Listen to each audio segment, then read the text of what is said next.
Etxean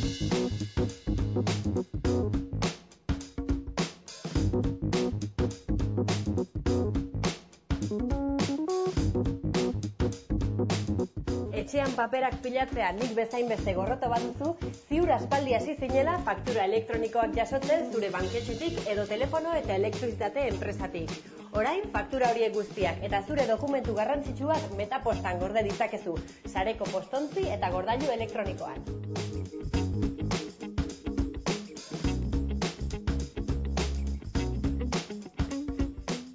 Igorle zerrenda honetan begiratu eta kontratatuak dituzun enpresak aukeratu besterik ez duzu, fakturak, nominak, agiriak, polizak eta abar zure postontzi virtualean jasotzen hasteko.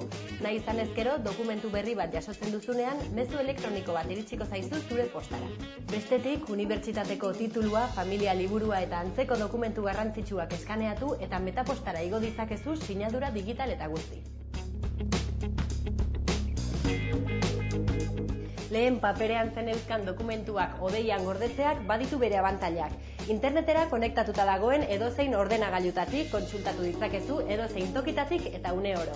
Uda honetan gainera, plataforma mugikor guztietarako aplikazio bat aterako dute sakelako telefonotik errazago sartzeko.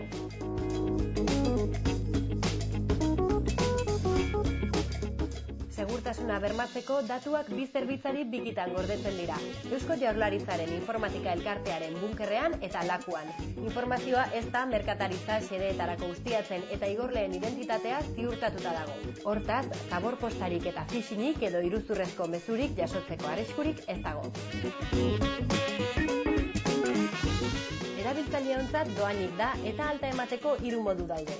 Irakurgailu digital bat baduzu webunean bertan egin dezakezu sinadura elektroniko onartuaren bidez. Online banku bateko erabiltzaile bazara zure bankuko webunetik, edo bestela zure herriko kazetagunean egin dezakezu nortasun agiria eramanda.